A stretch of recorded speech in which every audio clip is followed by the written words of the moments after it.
마태복음 21장 18절에서 21절 교독하고 마지막에 같이 합독하겠습니다. 이른 아침에 성으로 들어오실 때에 시장하신지라. 길가에서 한 무화과 나무를 보시고 그리로 가사 잎사귀 밖에 아무것도 찾지 못하시고 나무에게 이르시되 이제부터 영원토록 내가 열매를 맺지 못하리라 하시니 무화과 나무가 곧 마르는지라. 제자들이 보고 이상히 여겨 이르되 무화과 나무가 어찌하여 곧 말랐나이까. 함께합니다. 예수께서 대답하여 이르시되 내가 진실로 너희에게 이르노니 만일 너희가 믿음이 있고 의심하지 아니하면 이 무화과 나무에게 이런 일만 할 뿐 아니라 이 산더러 들려 바다에 던져지라 하여도 될 것이요. 네, 아멘. 오늘 저주받은 무화과 나무에 대한 이야기인데요. 많은 분들이, 저도 그렇고 많은 분들이 이 말씀이 굉장히 이제 이해할 수 없는 말씀으로 난해한 성경 구절의 첫 번째 되는 그런 그 정도로 난해한 구절로 이렇게 인식하고 있는 말씀입니다. 왜냐하면 무화과 나무가 자유의지가 있어요, 없어요? 없죠. 그 자유의지가 없으면 책임감도 없는 거예요. 무화과 나무가 자신이 열매 맺고 싶어서 열매 맺을까요? 그냥 맺힐까요? 그냥 맺혀지는 거예요. 거름 주고 햇빛 주고 물 주면은 잘 조건에 맞으면은 열매가 잘 맺혀지는 것이지, 자신이 열매를 맺고 싶은 자유의지 가운데 그러한 책임감이 없습니다. 근데도 오늘 예수님께서는 누구를 저주했어요? 무화과 나무를 저주해서 무화과 나무가 말라버린 것입니다. 오늘 말씀 처음에는 안 나오지만은 끝까지 잘 들으면 이러한 어느 정도 말씀에 그래도 조금 난해한 구절인데 조금 해소되는 그런 말씀들이 포함되어 있어요. 뒤에 구절에 뒷부분에 좀 많이 포함되어 있으니까 말씀 잘 들어보세요. 오늘 예수님께서는 이제 보통 예수님께서 예루살렘에 올라가시면 어디에서 주무셨느냐? 예루살렘과 30분 거리에 있는 베다니라는 지역에 있어요. 베다니. 거기는 가난한 사람들이 살던 곳입니다. 그래서 거기서 잠을 주무시고 아침에 일찍 예루살렘에서 이제 하나님의 말씀을 가르치러 그렇게 예루살렘 성으로 들어간 것입니다. 그래서 이른 아침에 오늘 보면은 이른 아침에 성으로 들어오실 때 시장하신지라 라고 했죠. 이제 아침에 일어나면 배가 고프다는 거예요. 배가 고프다니. 근데 이제 무화과나무 이제 옆에 보니까 무화과나무가 옆에 있는 거예요. 길거리에. 그래 무화과나무가 옆에 있고 입이 무성한 거예요. 무성한 거예요. 그래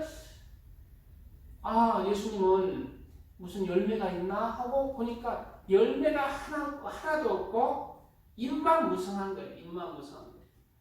그래서 예수님이 입만 무성하냐? 얘가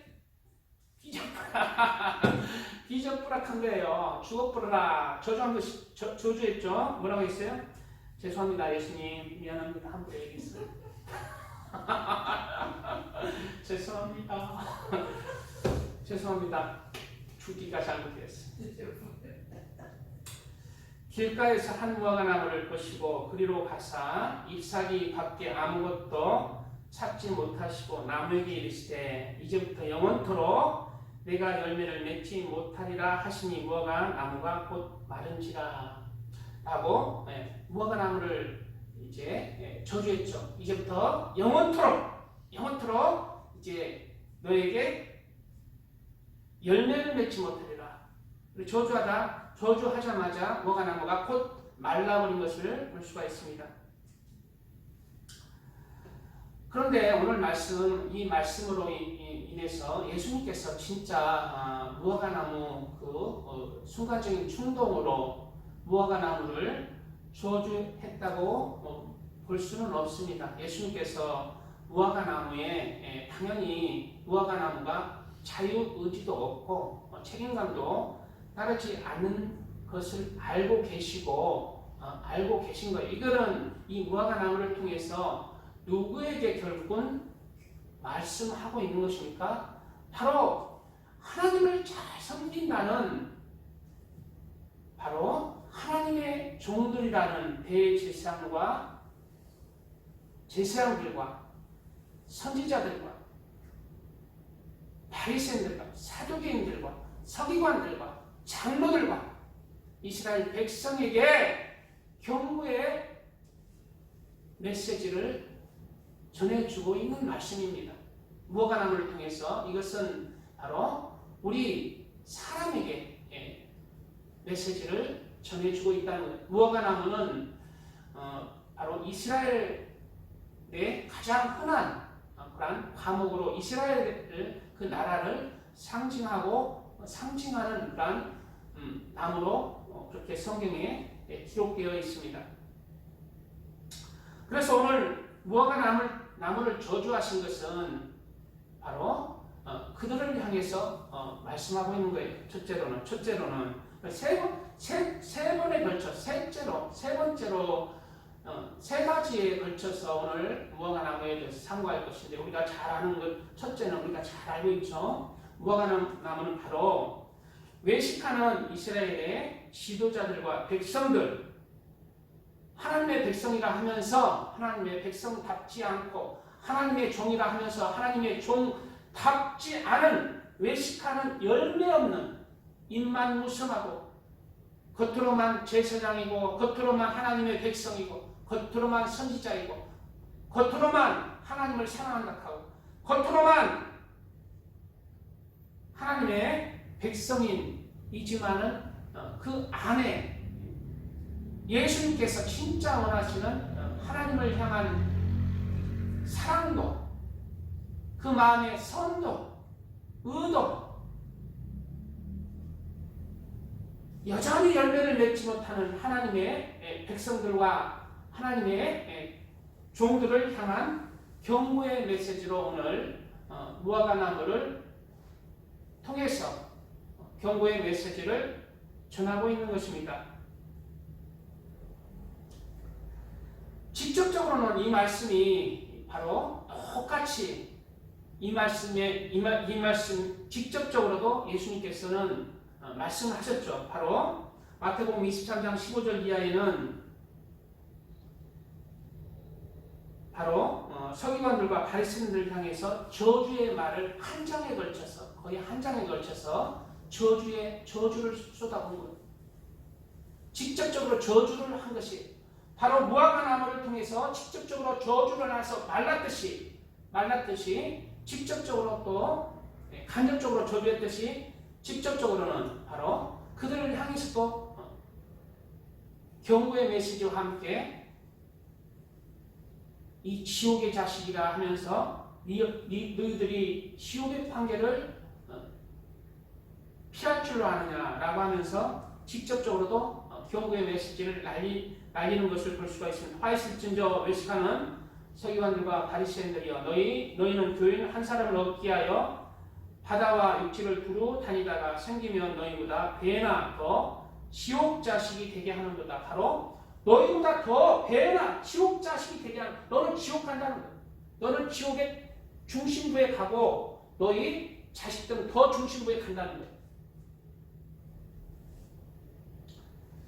그럼 계속해서 그들을 향해서 책망하시는 내용이 나옵니다. 이하의 내용이 화이슬전저 외식하는 서기관들과 바리새인들이여 잔과 대접의 겉은 깨끗이 하되 그 안에는 탐욕과 방탕으로 가득하게 하는도다. 자, 오늘 말씀 쭉 있으면은 무엇을 책망하고 있습니까? 바로 겉은 번지기도 하지만 그 안에 생명의 열매가 없다. 말씀의 열매가 없다. 우리도 잘 생각해 봐야 됩니다. 우리가 우리 겉으로만 드러나는 말 또 행동 이런 것으로만 사랑합니다 성도님, 사랑합니다 목사님. 그러나 주님은 그 안에 그 속 내면을 보시는 거예요. 그 내면에서 진짜 그 말에 책임감 있는 말, 진짜 사랑한다는 그 목숨까지 주는 그 사랑, 선, 의를 보는 것입니다. 그 의와 함께 보는 거예요. 그래서 우리는 항상 그의 속사랑, 내 속사랑과 싸워야 합니다. 믿음에는 마음에 있는 것이 입으로 나오고 행동으로 나오는 거예요. 내 속사랑과 늘 싸워야 돼요. 겉과 속이 다른 사람을 예수님께서는 선하다 하지 않습니다. 속은 진정이 아닌데 겉으로만 고백하는 것도 하나님께서 기뻐하시지 않아요. 속 마음이 청결한 자, 그러면서 청결한 가운데서 진정한 섬김과 선과 의와 사랑을 하나님께서 너는 내 아들이다, 너는 내 딸이다 라고 한다는 거예요. 그래서 누구를 섬기더라, 교회를 섬기더라, 우리 박기훈 수사의 남편을 섬기더라, 마음에 사랑이 있어요. 그리고 남편으로서 또 섬기라고 머리라고 주셨잖아요. 그래서 남편으로서 권위도 인정해야 되고 진실로 그를 품어야 돼요. 계속 좀 더 읽어보겠습니다. 파리새인저 외식하는 서기관들과 바리새인들이여, 회칠한 무덤 같으니 겉으로는 회칠한 무덤, 무덤인데 회칠을 했어. 그럴 때 왜 무덤이 아닌 것처럼 보인다. 안에는 속에 썩은 내가 진동을 하는데 겉으로만 하나님의 백성인 척, 선한 척, 사랑이 있는 척, 또 직분만 맞는 사람들 있죠. 직분만 가지는 사람, 직분만 요구하는. 나 장로, 이제 나이가 돼서 장로야, 권사돼야, 집사돼야. 근데 아닌 거야. 그것이 아닌 거야. 왜 안 되는 게 나았죠. 겉으로는 아름답게 보이나 그 안에는 죽은 사람의 뼈와 모든 더러운 것이 가득하도다. 이와 같이 너희도 겉으로는 사람에게 옳게 보이되 안으로는 외식과 불법이 가득하도다. 그래, 겉으로만 이게 무성한 거예요.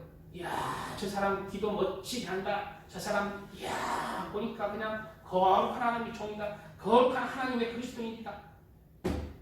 겉으로도 중요합니다. 겉으로 그렇게 해야 돼요. 그러나 안에 먼저, 안에 청소해야 된다. 속 안에 내 마음과 생각이, 중심이.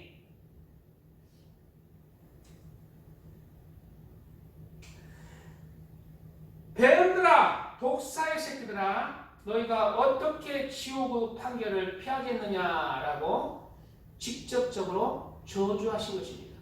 바로 오늘 무화과나무는 바로 무화과나무를 통해서 이러한 우리 그리스도인들을 책망하시는 거예요. 입만 무성한 그러한 그리스도인들. 그러나 죽은 믿음인 그리스도인들, 죽은 믿음으로 사는 그리스도를 향한 경고의 메시지인 것입니다. 바로 라오디게 교회나 삿대 교회나 라오디게, 오늘 말씀 내가 정말 오늘 말씀 조금 자신이 있었는데 교만하면 안 돼요. 성령께서 지금 기름을 안 부어주시네요. 자신이 있었는데 하나님이 기름을 안 부어주시면은 안 돼요. 설교는 진짜 하나님 도와주세요. 자신감이 있으면 안 돼요.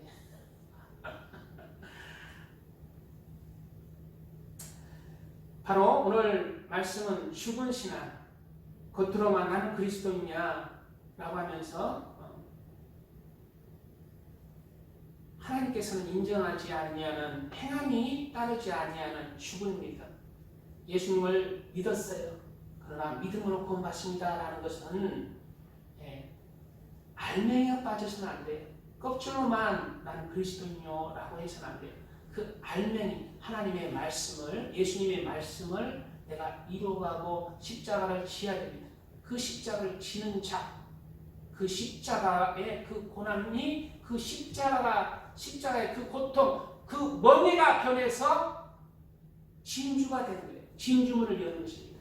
십자가의 그 지는 그 짐이 나에게 있어서 하루하루 지는 그 눈물이 바로 진주를 이루는 거예요. 그래서 천국의 진주문을 통과하는 것입니다. 우리는 복음에는 예수님이 말씀하신 말씀들, 성경, 구약의 신약의 그 말씀들을 이루어가는 그 알맹이를 내가 이루어가는 것이 무엇이다? 믿음이라는 것입니다. 그게 믿음이에요. 믿음하고 행함하고 다른, 이거 율법 행함으로는 구원을 받지 못한다고 했잖아요. 그 율법 행함이죠. 구약의 2000년 전에는 유대교의 율법을 지킴으로 구원을 받았는데 이제 율법 행함으로는 폐해진 것이죠. 그 얘기를 신약에서 도저히 하는데 율법 행함이 변화해서 예수님의 말씀을 안 지키고 내가 선하게 안 살아도 믿습니다 하면 구원받는다는 그런 사악한 복음을 변질된 복음이 지금 우리나라에 판치고 있습니다. 그래서 그리스도인이라 하면서 죽은 믿음으로 구원받는다 착각하는 지옥 가는 그리스도인이 많이 생겨나고 있어요. 이러한 죽은 독약의 말씀을 먹어서는 안 됩니다. 이거 독약이에요, 독약. 독약 담은 말씀인 것입니다. 성경은 너무너무 경고하고 있는 거예요. 너희가 나를 사랑하면 나의 계명을 지키리라. 나의 계명을 지키지 않는 자는 나를 사랑하지 않는 자다. 성경에 있어요, 없어요? 있어요. 다 있어요. 여기서 예수님의 계명은 무엇입니까? 구약의 신약에 다 말씀이 포함된 거예요. 구약의 율법을 폐하러 온 것이 아니라 온전케 하러 오신 거예요. 예수님은 무엇으로? 믿음으로 예수님이 하신 그 말씀들을 어떻게 이루어요? 사랑으로 하나님을 사랑하고 이웃을 내 몸처럼 사랑하고 있어요. 이루는 것으로 구약의 율법이 다 사랑 안에서 포함된 것입니다. 그러므로 죄는 남을 해끼치고 내가 덕분이 오는 것이잖아요. 죄를 버려야 된다는 거예요. 그게 믿음이라는 것입니다. 율법 행함이 아니라 율법 행함은 어린 양 죽이고 그냥 날개 8일 만에 할례하고 그런 게 율법 행함이에요. 그런 건 이제 폐해졌다는 거예요. 예수님을 믿음으로 구원받는데 그 믿음에는 알맹이가 포함돼요. 그 알맹이가 하나님의 말씀을 내가 이루어가는 것이란 얘기예요. 나의 계명을 가지고 어서 오세요. 어서 오세요.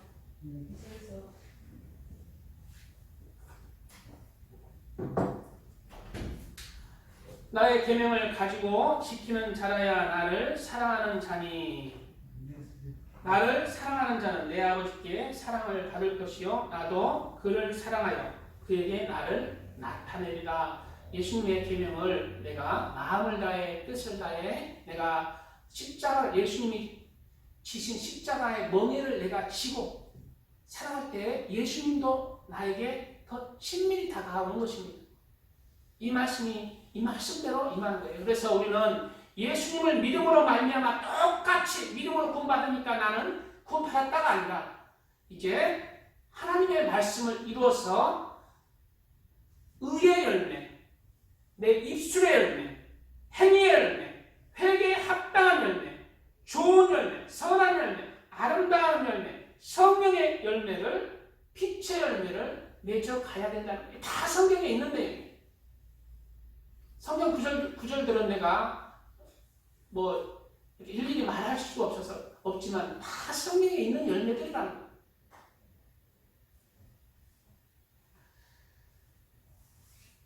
누가복음 6장 43절에 못된 열매 맺는 좋은 나무가 없고 또 좋은 열매 맺는 못된 나무가 없느니라. 나무는 각각 그 열매로 아나니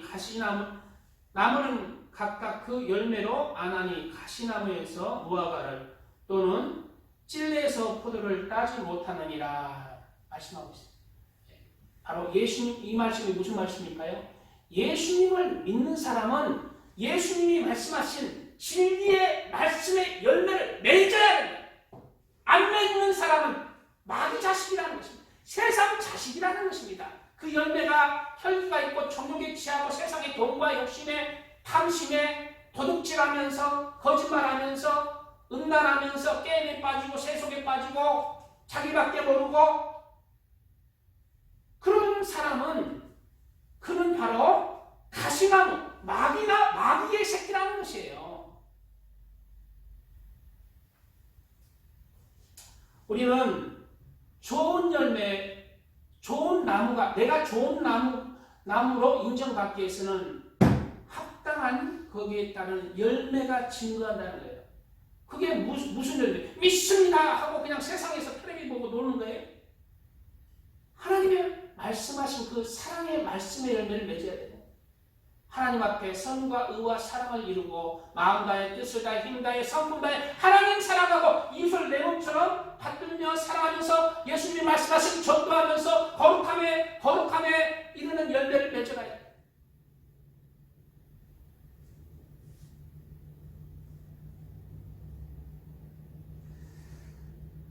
로마서 1장 21절 이하에 너희가 그때 무슨 열매를 얻었느냐? 언제? 예수님을 믿기 전에 무슨 열매를 맺었느냐? 예수님을 믿기 전에 무슨 열매를 맺었죠? 예수님을 믿기 전에 세상을 내 중심이 세상을 향했어요. 그래서 우리 바로상 부모님은 예수님 믿기 전에 그냥 그런 대로 나는 뭐 내가 무슨 죄가 있어요? 하면서 살았지만은 늘 돈의 중심, 세상에 어떻게 잘 살까? 그래서 돈도 벌고 그랬다는 거예요. 예수님과 전혀 상관이 없었다는 거예요. 그러나 이제 그때 하나님을 향한 열매는 없었다는 거예요. 왜? 하나님을 믿지 아니하니까. 하나님을 향한 열매는 없었다는 거예요. 너희가 그때 무슨 열매를 얻었느냐? 이제는 너희가 그 일을 부끄러워하나니 이는 그 마지막이 사망이니라. 그 마지막이 뭐라고요? 사망! 세상을 향한 열매는 사망이다. 그러나 이제는 너희가 죄로부터 해방되고 하나님께 종이 되어 거룩함에 이르는 열매를 맺었으니 그 마지막은 영생이다. 바로 영생이다. 왜? 죄로부터 해방되고 하나님께 종이 되었어. 그래. 하나님께 종이 되어야 된다. 하나님께 종. 그리고 거룩함에 이르는 열매를 맺어야 돼. 거룩함에 이르는.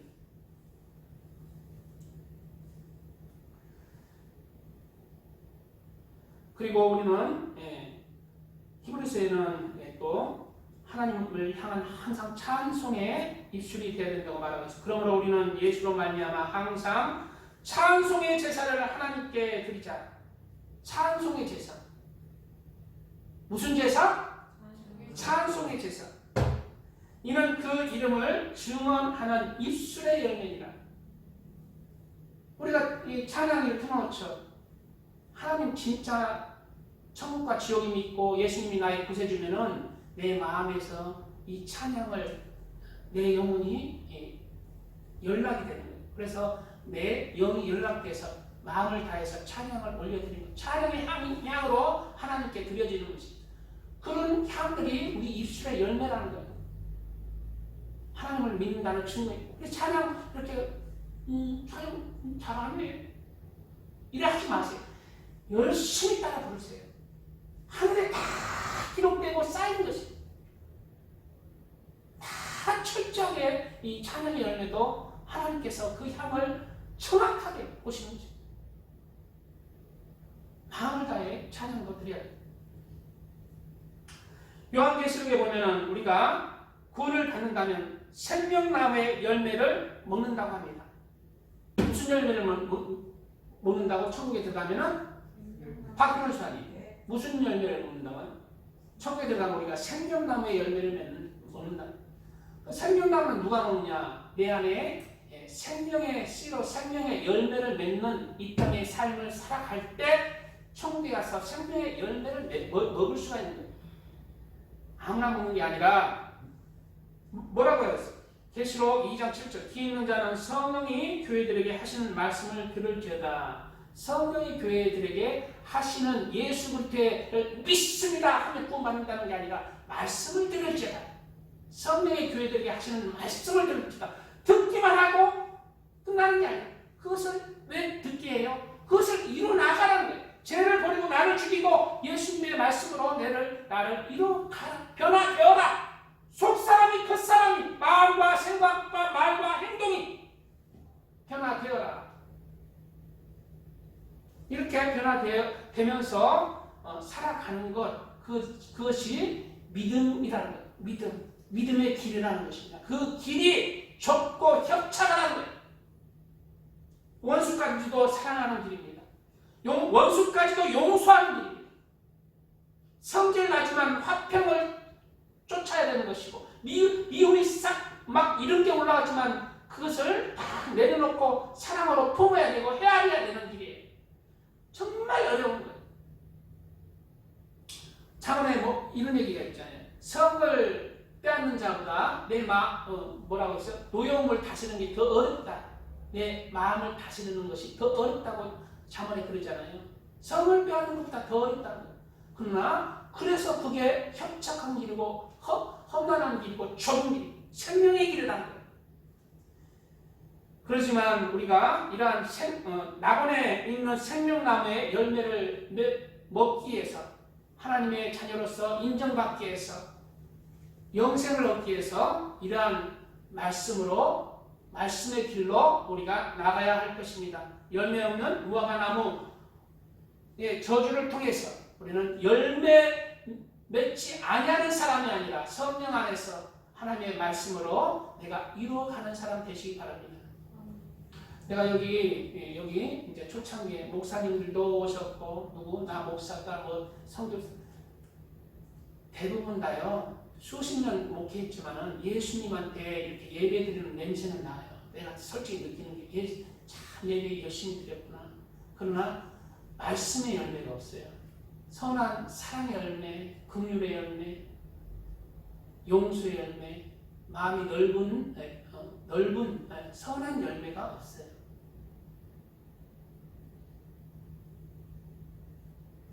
그래서 마음을 다해, 뜻을 다해, 힘을 다해, 성품을 다해 그 길은 참고만 우리 몸에 들어있는 그 더러운 죄지을 한없이 벗어놓고 힘써서 들어갑시다. 그 너를 믿고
무화과나무는 사람에게 종속되었기 때문에 바로 사람이 저주받은 그러한 사람을 위해서 그렇게 사용될 수밖에 사용되기도 한 것입니다. 오늘 본문의 20절 이하에는 제자들이 보고 이상히 여겨 이르되 무화과나무가 어찌하여 곧 말랐나이까. 예수께서 대답하여 이르시되 내가 진실로 너에게 이르노니. 어찌하여 말랐습니까? 라고 묻는데 그 대답은 대답해 주지 않습니다. 동문서답의 말씀처럼 보입니다. 내가 진실로 이르노니. 왜 말랐다, 무화과나무가 무슨 잘못이다 라고 얘기하지 않고 뭐라고 얘기하고 있어요? 내가 진실로 너에게 이르노니 만일 너희가 믿음이 있고 의심하지 아니하면 이 무화과나무에게 된 이런 일만 할 뿐 아니라 이 산들어 들려 바다에 던지어지라 하여도 될 것이요 라고 말하고, 바로 사람이 이 만물을 다스리도록 창조했기 때문에 너희 권위에 있는 무화과나무뿐만 아니라 모든 피조물도 너에게 복종할 수 있는 그러한 권세를 주었다고 말하고 있는 것입니다. 이 말씀을 통해서 우리는 깨달아야 됩니다. 아담과 하가 타락하자 아담과 하뿐만 아니라 모든 피조물이 아담과 하 함께 저주를 받은 거예요. 그래서 땅은 저주를 받아서 가시와 은근기가 났고, 그리고 사람은 이제 땀을 흘려야 먹을 수 있는 그러한 세계가 된 거예요. 그리고 동물과 동물 사이에도 사람이 싸우기 시작하니까 동물과 동물 사이에도 이제 잡아먹고 잡아먹히고 서로 죽이고 이러한 세상으로 바뀌어버린 것입니다. 그것은 바로 사람이 동물이 죄를 지은 게 아니라 동물 위에 모든 하나님께서 이 땅에 다스리는 지구의 생명체들은, 그리고 지구는 하나님께서 사람에게 맡기신 거예요. 사람이 하나님께 버림받으자 모든 것이 버림받아버린 것입니다. 그래서 로마서는 이렇게 말하고 있어요. 로마서 8장 19절에 피조물이 고대하는 바는 하나님의 아들들이 나타나는 것이니. 왜?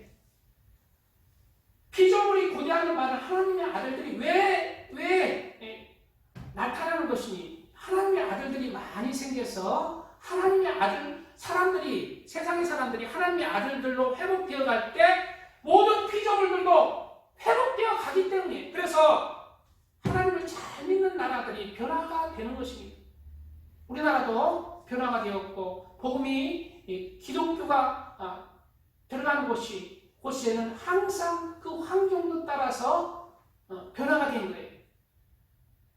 아이고, 남미는 하나님 믿는데요, 필리핀도 하나님 믿는데 못 살, 그건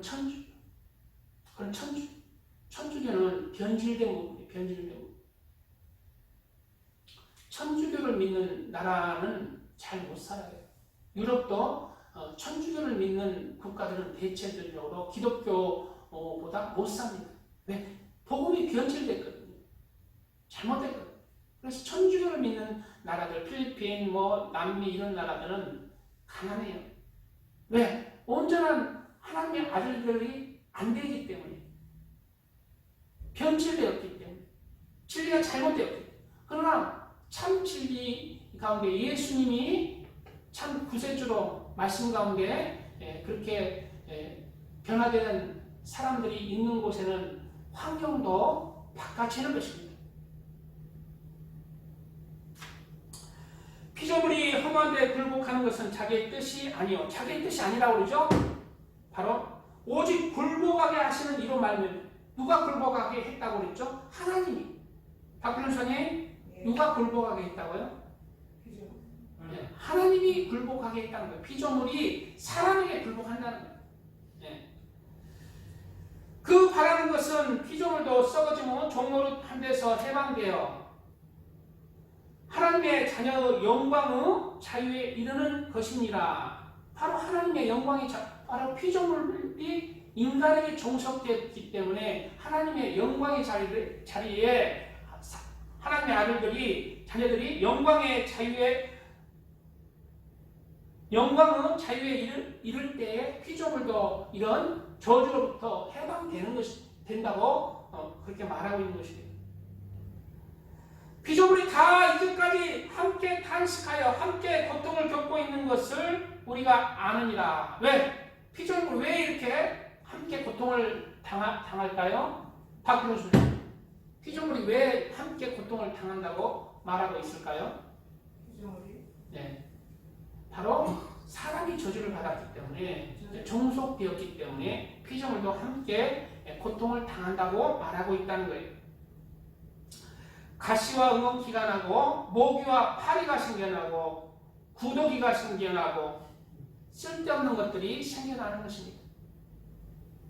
동물들은 서로 잡아먹는 저주가 모든 피조물에 임해서 저기 북극에 가면은 남극은 추워서 이제 펭귄 잡아먹는 그런 동물은 없겠다. 저는 그렇게 생각했어요. 남극에서 그 추운데 펭귄이 그렇게 사는구나. 참 펭귄은 좋겠다. 자기 잡아먹는 사람도 없고 그냥 평화롭게 그냥 추위도 견디게 하나님께 근데 다큐멘터리를 보니까 그 추운 그 남극에 펭귄이 다다다닥 떨고 있는데 그 펭귄 잡아먹는 그 추운데 그런 동물도 있더라고요. 물개가 잡아먹고 또 새가 잡아먹어요. 새가 이렇게 부리가 큰 게 막 잡아먹고 어디나 다 있는 것입니다.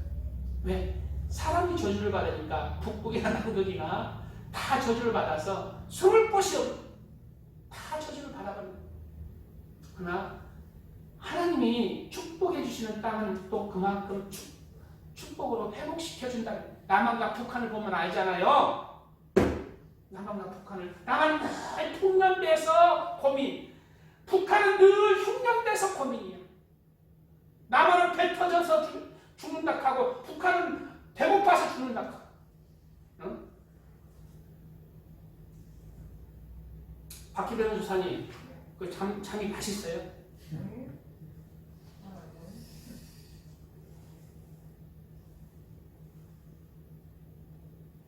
오늘 자유지도 책임감도 없는 무화과나무가 저주받은 것은 자유지도 있고 그러므로 책임감도 따르는 사람들을 깨우기 위함으로 사람에게 종속된 식물을 통해서 식물인 무화과나무를 통하여 바로 하나님의 사람들을 깨우기 위함인 것이. 그래서 사람을 깨우기 위해서 그 밑에 하에 있는 무화과나무를 저주하는 것은 하나님 앞에 공의에 합당한 것입니다.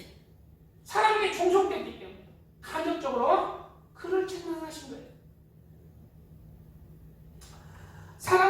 두 번째 사람도 자신이 소속된 곳에서 영향을 그대로 받는다는 것을 우리가 깨우쳐야 됩니다.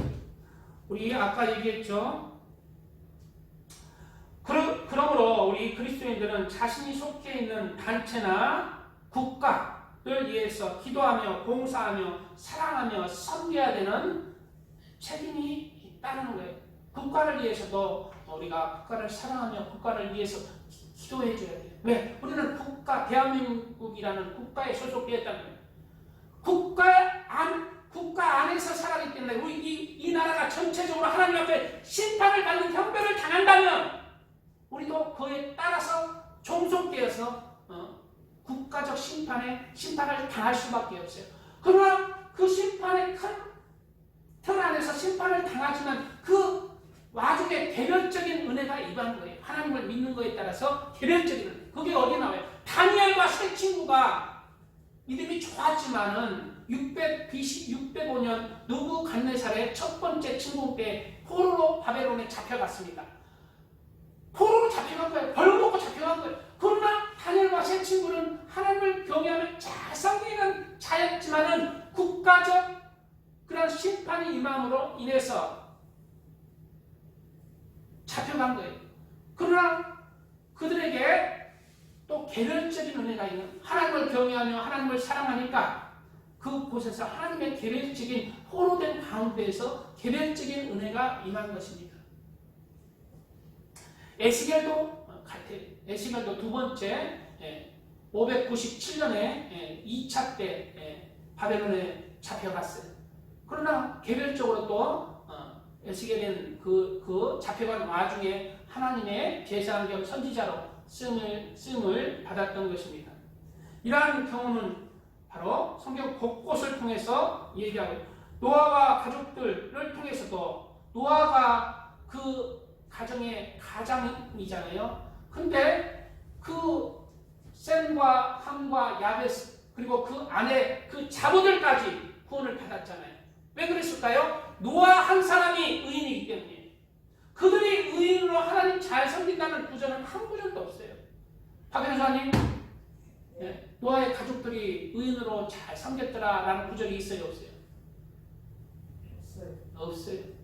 노아가 잘 섬겼다고 기록되어 있어요. 그런데 노아가 그 가정의 가장이기 때문에 잘 섬기자 노아에 붙어 있었던 소속된 가족들이 구원을 받은 것입니다. 종속된 거예요. 아브라함으로 인해서 아브라함 가족뿐만 아니라 롯의 가족까지 하나님의 은혜가 임한 것을 성을 통해서 우리가 아브라함을 소돔과 고모라 성을 심판하실 때에 아브라함을 생각하셨다라고 기록되어 있잖아요. 그래서 롯에게 은혜를 더하시는 것입니다. 그러므로 무화과나무 저주를 통해서 우리는 무엇을 깨달아야 됩니까? 내가 속해 있는 곳을 향하여 책임감을 가지고 헌신하며 봉사하며 사랑하며 기도하며 섬겨야 하는 책임이 있다는 거예요. 내가 이제 우리 교회를 위해서 우리 교회에 이제 다니면은 교회를 위해서 늘 기도하고 교회에 세우신 목사님을 위해서도 기도하는 게 책임감이라는 거예요. 그럼 내가 경상시에 살면 경상시가 잘 되면 좋잖아요. 또 내가 대한민국에 일어났으면 대한민국을 위해서도 기도해줘요. 대한민국이 잘 살아야 전체적으로 잘 살고 나도 그들 중에 포함되어 있는 것입니다. 자, 그리고 또 잘 들으세요. 오늘 박기론 순장 잘 들어보세요.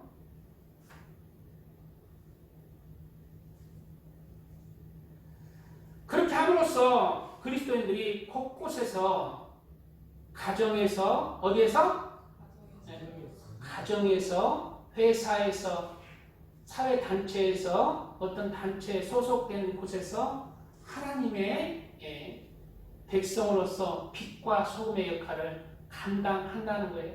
다른 사람은 가정은 아니지만 가정에서 지나서 회사만 들어가도 다른 사람은 어때요? 회사는 그냥 잠시 있다가 잠시 가는 돈 벌어가지고 내 몸처럼 섬기지 아니에요. 회사 돈을 마음대로 그냥 이렇게 회사 돈 아끼지 않습니다. 회사 물론 아끼지 아니에요. 그러나 그리스도인은 그렇게 해야 된다 안 해야 된다? 아니네. 회사도 내 몸처럼 회사의 돈을 내 돈처럼 아껴야 됩니다. 국가의 돈도 함부로 내 욕심으로 내가 더 국가의 돈 공짜인 줄 알고 막 보험 사기 치고 그러죠. 세상 사람들 그러죠. 기독교인들 국가를 사랑하면 그렇게 못합니다. 사회도 사랑해야 되고 국가도 내가 소속된 곳을 사랑하며 섬길 때 그곳에서 하나님의 자녀로서 세상에 빛이 되고 소금이 되는 거예요.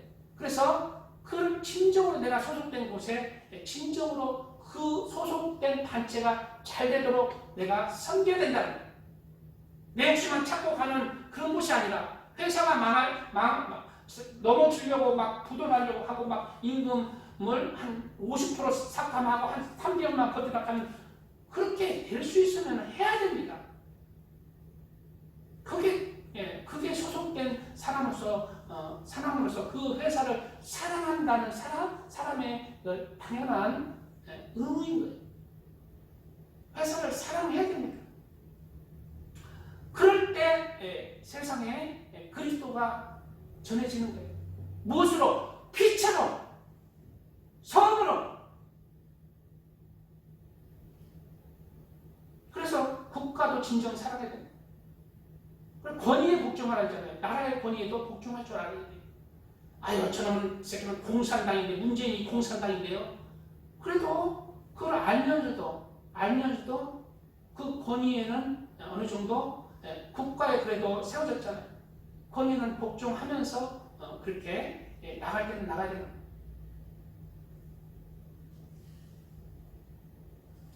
타협하지 아니해야 되는 경우가 있어요. 타협하지 아니하는 거. 교회를 해방하나 하나님을 해방하나 이런 걸 타협할 수도 없습니다. 주의를 지키지 못하게 하는 거 이런 건 타협하면 안 돼요. 하나님의 말씀이 먼저이기 때문에. 그러나 하나님의 말씀 안에서는 다 우리가 소속된 단체는 섬기고 그 권위에 복종하면서 섬기라는 것입니다. 그게 하나님의 말씀입니다. 난 하나님만 섬기는데요. 하나님의 말씀, 하나님은 하나님 섬기면은 국가의 권위나 소속된 단체를 섬기라는 거예요. 자, 잘 들어보세요. 오늘 이제 가정부터 얘기할게요. 가정도 우리 박필원 사님 지금까지 잘 섬겼습니다. 우리 길수사님도 가정 잘 섬겼죠. 그러나 그 가정에 머리를 누구에게 하나님께서 명하십니까? 바로 남편에게 가정의 권위를 남편에게 주었다는 거예요. 그래서 남편이 아유 개망만이야. 내는 하나님 잘 믿기 때문에 내 말이 맞지 내가 그래도 하나님의 말씀 안에서 그 남편을 사랑하고 권위를 존중해 줄 때 그 남편에게 예수 그리스도를 향한 두려움이 사랑이 임하는 것입니다. 저분은 정말 내 아내를 통해서 예수를 보는 거예요. 예수님을 보는 거예요. 언제? 그거는 아닌 것 같아. 당신은 그게 문제야. 이렇게 막 윽박지를 때가 아니라 남편의 권위에 잘못된 걸 알면서도 하나님의 말씀 안에서 크게 잘못되지 않는 경우는 순종하면서 그렇게 할게요. 이럴 때 저 분은 하나님의 잠에서 푹 깨시는 거야. 아니라 이제 이 말씀 하니까 밖에서 사람이 이제 잠에서 푹 깨어나는 거예요.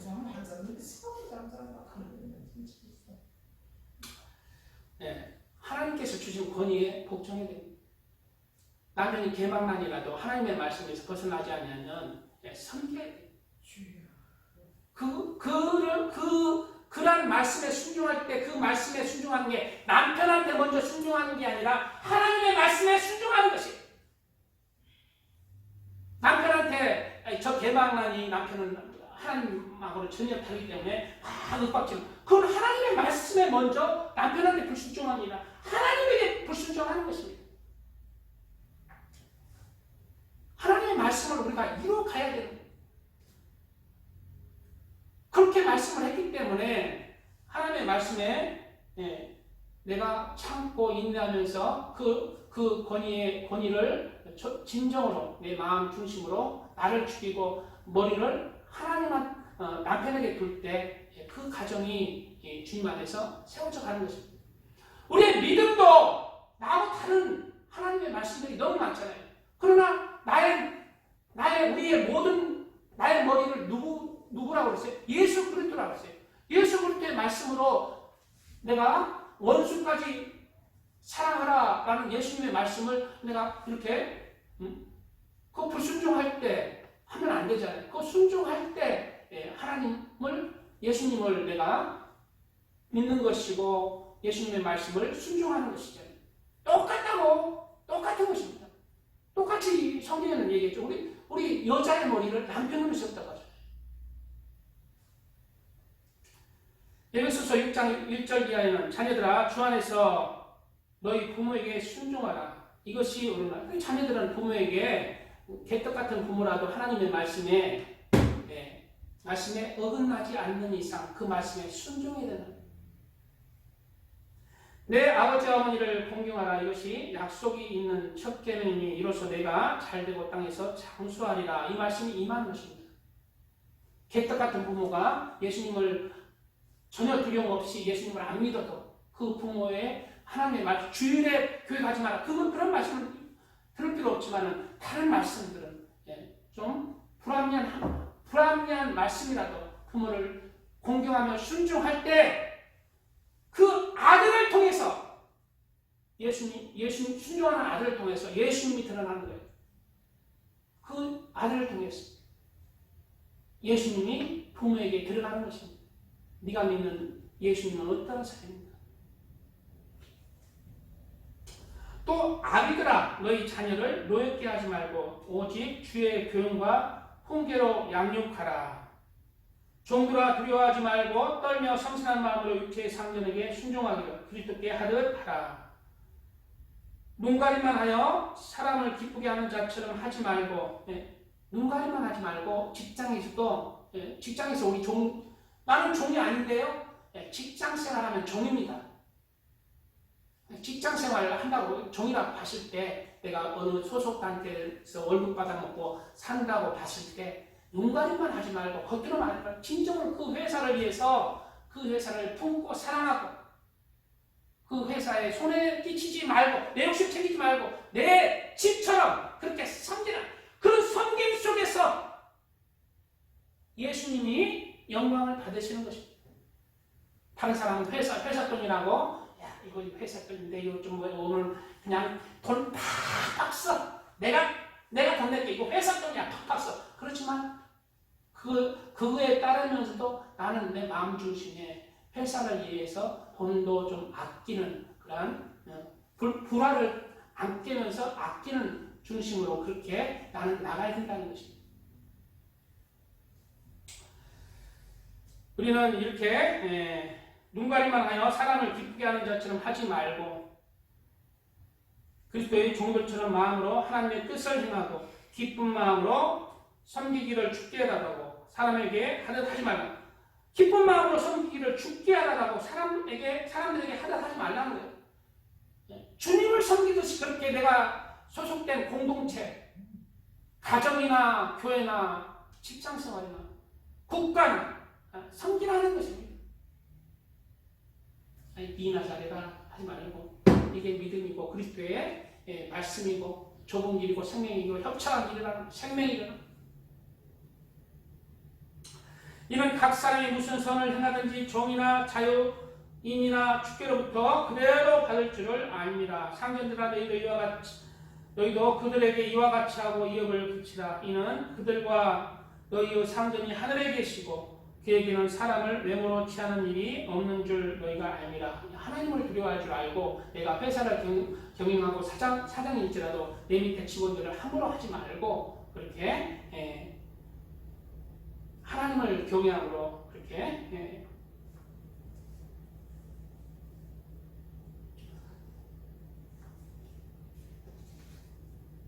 우리는 이러한 성경 속에서 세상에 예수님을 전하는 공동체의 빛이요 소금이 되어야 하겠습니다. 여기서 소금은 뭐예요? 바로 그 사회 공동체가 사랑이 없잖아요. 내가 녹아져서 사랑을 녹이라는 것입니다.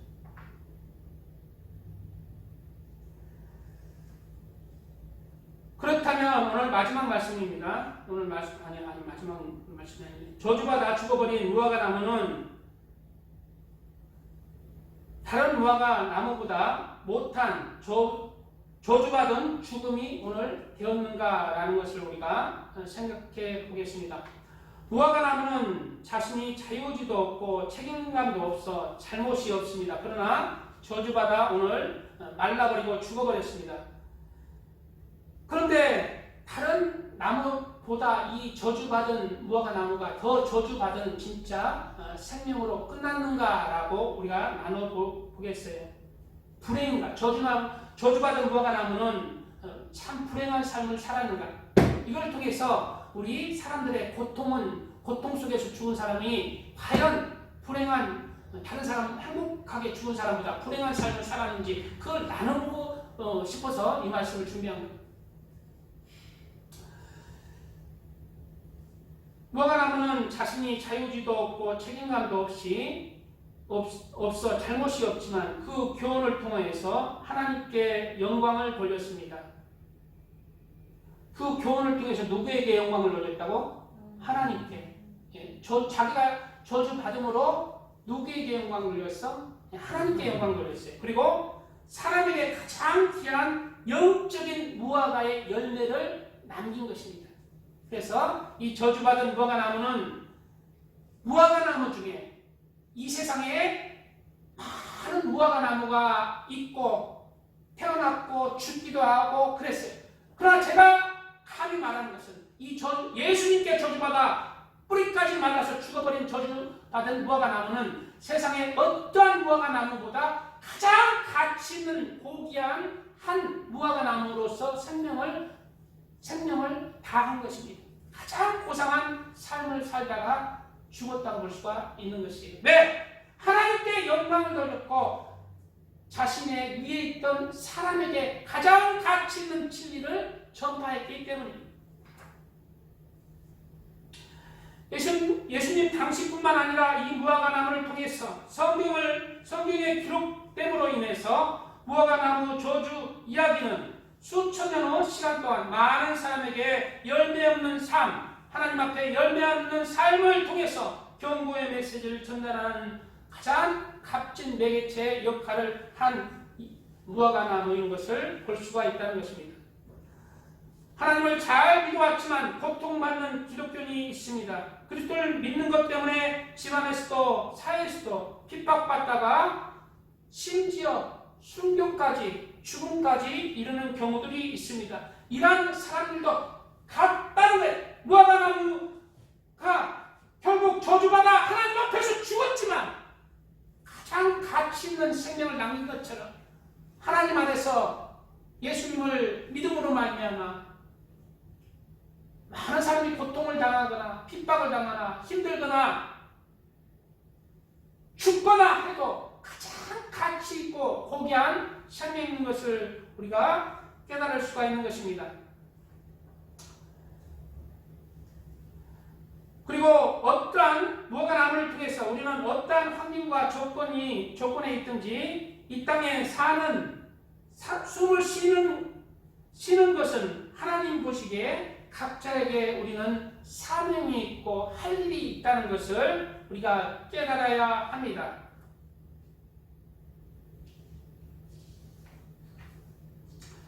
자, 시간이 좀 됐는데요. 썬다신의 책에 보면은 주님께 봉사하면서 많은 하나님의 일을 했던 여자가 있었어요. 그런데 병이 든 거예요. 뭐가 됐다고? 하나님을 잘 섬겼는데 병이 든 거예요. 그래서 침대에 이제 누워서 18년이 지났습니다. 몇 년이 지났다고?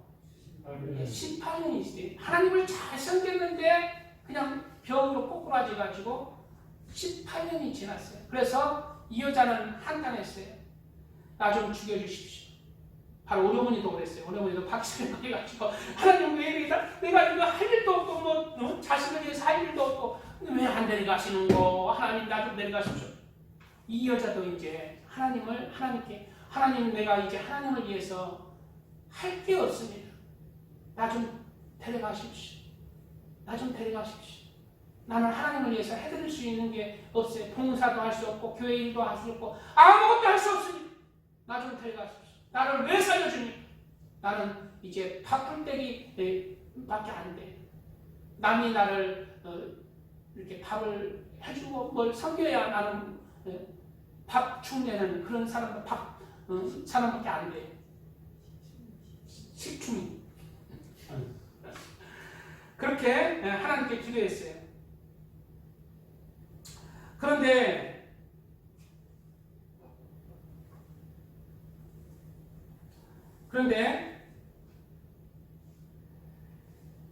그 여인에게 깨달아지는 게 뭐냐면 그 여인은 자신이 건강할 때보다 자신이 18년 동안 누워있을 때에 오히려 하나님을 위해서 하는 일들이 더 많았다는 것입니다.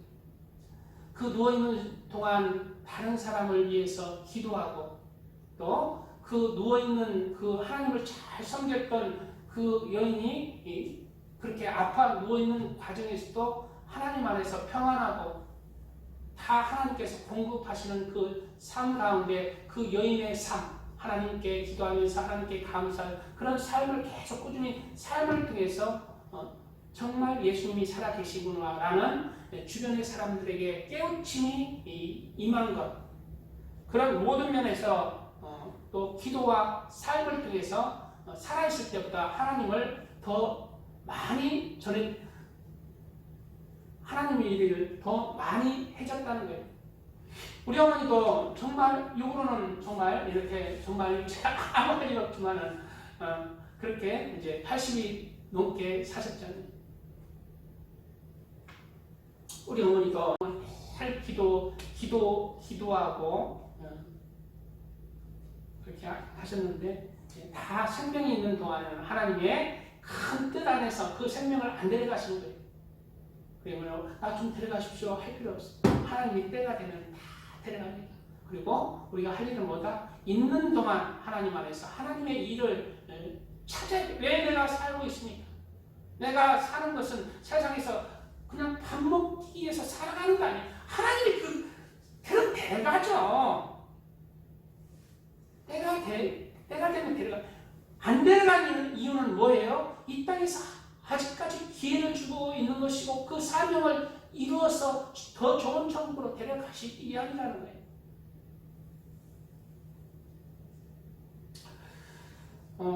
7천 미라클이라는 프로를 요즘 가끔 보는데요. 목사님이 은혜 공동체와 은혜 교회를 세웠는데 목사님이 병으로 죽어버린 거예요. 며칠 전에 봤는데, 이틀 전인가 어제 봤는가. 그래, 그 안에 혼자 남은 거예요. 안에 혼자. 은혜 공동체는 뭐냐면은 늘 그냥 어려운 할머니들 뭐 도시락이나 이렇게 사면서 배달해주고 그리스도 복음을 전하는 거예요. 그 목사님이 죽을 때 유언이 있어요. 아내는 근데 흠이 쩔뚝대요. 아내가 뭐라고? 쩔뚝. 아내한테 하는 얘기가 목사님 같이 일할 때도 힘들었는데 은혜 공동체 이어서 해라. 그래서 목사님이 이제 병으로 돌아가시고 쩔뚝거리는 아내가 그 유언을 따라서 하나님의 일을 한다는 거예요. 교회가 꽉 찼더라고요. 얼마나 잘생기는지 얼굴은 쩔뚝거리는데 얼굴은 태양처럼 기쁨이 있어요. 그리고 사명에 대한 열정이 있어요. 쩔뚝거리는 그 여인도 홀로 남은 여인도 하나님의 일 안에 하나님 안에서 남을 섬기면서 오히려 도움을 받아야 되잖아요. 오히려 도움을 준다는 하나님 안에서 그렇게 결심하고 믿음으로 나가면 하나님께서 그렇게 역사하십니다.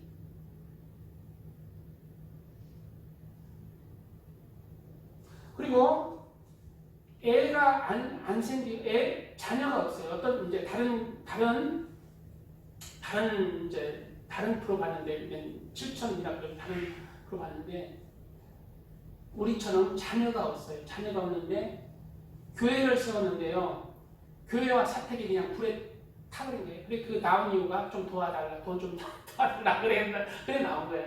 불에 다 타버렸어. 그래 아내 이게 뭐더야 하면서 아니야 이거 불났는가 봐 이렇게 하다가 아니 휴대폰 갖고 와서 휴대폰 들어가다가 아내가 타 죽어버리고 남편은 그 불에 빨리 기절해버려.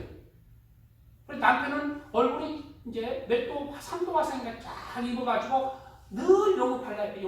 목사님인데 아내는 죽어버렸어. 근데 이제 아내 장례식도 못 차렸어요. 자기는 병원에서 그 수술하고 막 병원에 입원했을 때 아내 장례식 다른 목사님 와서 치른 거예요. 근데 이 목사님 홀로 이제 이렇게 연고 바르잖아요. 화상 연고 바르면서 나이도 꽤 됐어요. 한 70대 보이더라고요. 하나님께서 하는 얘기가 뭐예요? 하나님께서 아내만 데려가고 나를 안 데려가는 것은 나는 아내는 사명을 다했는데 나는 이 땅에서 할 일이 있기 때문에 하나님께서 나를 남겨뒀다. 그래서 남은 사명은 하나님 사명을 이루기 위해서 그 연고 바르면서 얼굴 후끈후끈 하는데도 불구하고 그 불에 탄 그 교회에 가서 무릎 꿇고 기도하면서 이곳에 하나님의 교회와 기도원을 세우겠다. 그런 목적으로 남은 삶을 살려고 하면서 방송에 나온 것을 볼 수가 있습니다. 우리도 우리 애가 어떠한 처지에 있든지 우리는 하나님께서 이 땅에서 남겨진 사명을 발견해야 돼요. 하나님께 물어보세요. 그러면 하나님께서 이 땅에 아직 살게 하신 그러한 목적을 깨닫게 하실 것입니다. 그래서 그 하나님이 주신 사명에 남은 삶은 남은 1시간 동안의 삶. 몇 시간? 1시간. 1시간 동안 삶. 그 많은 세월을 세 장배 우리 사용이고 돌멩이 하나 남았잖아요. 그 돌멩이 하나, 그 1시간 동안의 시간을 이제 하나님을 위해서 가장 가치 있는 그런 사명을 이루는데 사용하시기 축복드립니다. 주여 삼창에 기도합니다. 주여, 주여, 주여. 아버지 감사합니다. 오늘 말씀이 우리에게 생명이 되어 있어 아버지 하나님 오늘은 말씀으로 임하게 되어주시니 감사합니다. 오늘은 열매 없는 저주받은 무화과 나무를 통해서 우리가 아버지 하나님의 말씀을 나누었습니다. 오늘 말씀 따라서 이 땅의 삶을 살아갈 때 열매를 맺는 삶, 그리스도의 열매를 맺는 삶, 하나님을 믿는 믿음의 열매를 맺는 삶, 말씀의 열매를 맺는 삶을 살게 하여 주시옵소서. 주여, 죽은 믿음으로는 천국에 들어가지 못한다는 것을 깨닫습니다. 하나님께서 보시기에 살아있는 믿음으로 나게 하여 주시고 또 우리에게 맡겨진 사명 아버지 깨닫고 하나님 온전히 우리가 하나님의 사명을 감당하면서 남은 삶을 살게 하여 주시옵소서. 주여, 주여, 아버지요, 아버지, 주님, 아버지요, 또 우리가 소속된 아버지 가정과 직장과 교회와 국가를 위해서 내가 진정한 마음으로 선한 마음, 신실한 마음으로 섬기면서 사랑하게 하여 주시고 그 소속된 단체를 위해서 진정으로 살아갈 수 있는 하나님의 사람 되게 되어서 우리를 통해서 예수님을 전하는 빛이 되고 소금이 되는 역할을 감당하게 하여 주시옵소서. 아버지 감사합니다. 아버지요 감사합니다. 아버지 감사합니다. 우리의 삶에 아버지 힘듦이 있고 어려움이 있지만은 그 삶을 극복하면서 예수님을 잘 아버지 전할 때에 그 삶이 가장 가치 있고 하나님이 기뻐하시는 삶으로 되어집니다. 아버지 어떤 형편에 있든지 하나님 안에서 하나님께 영광 돌리며 하나님의 진리의 말씀을 아버지 이뤄나가는 우리 되게 하여 주시옵소서. 아버지 바라보는데 우리 아버지 교회에 도움을 주시옵소서. 믿음의 지체들을 불러주시고 믿음의 사람들을 세워주시옵소서. 아버지여 우리를 내려주시옵소서. 다시 한번 하나님 이 교회를 축복해 주시고 올해는 아버지 인천이 가득 차게 하여 주시옵소서. 가득 차게 하여 주시옵소서. 하나님이여 가득